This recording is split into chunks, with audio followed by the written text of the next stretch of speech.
Hi, my name is Susan Chinoransky, and I work at the West Florida Public Libraries as a librarian.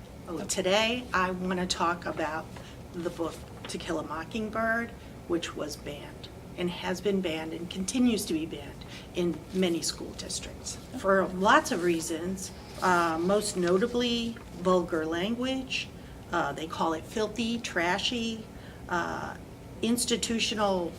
institutionalized racism under the guise of good literature, use of racial slurs, profanity, and as recently as 2013, this book was just lifted from a 12-year ban.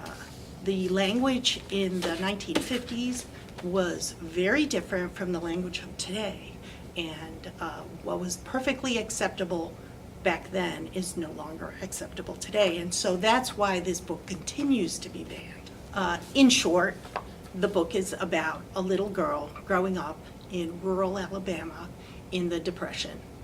It's also an important court case by her father, a prominent attorney at that time. It reflects her own childhood. It also has one of my favorite characters in literature, who's Dill, who is inspired by the real life Truman Capote. And I would like to read a little introduction to Dill. That was the summer Dill came to us. Early one morning, as we were beginning our day's play in the backyard, Jem and I heard something next door in Miss Rachel Haverford's collar patch. We went to the wire fence to see if there was a puppy Miss Rachel's rat terrier was expecting. Instead, we found someone sitting, looking at us. Sitting down, he wasn't much higher than the collards. We stared at him until he spoke. "Hey." "Hey yourself," said Jem pleasantly. "I'm Charles Baker Harris," he said. "I can read." "So what?" I said. "I just thought you'd like to know I can read. You got anything needs reading, I can do it." "How old are you?" asked Jem.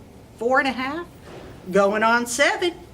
"Shoot, no wonder then," said Jem, jerking his thumb at me. "Scout yonder has been reading ever since she was born, and she ain't even started to school yet. You look right puny for going on 7. "I'm little, but I'm old," he said.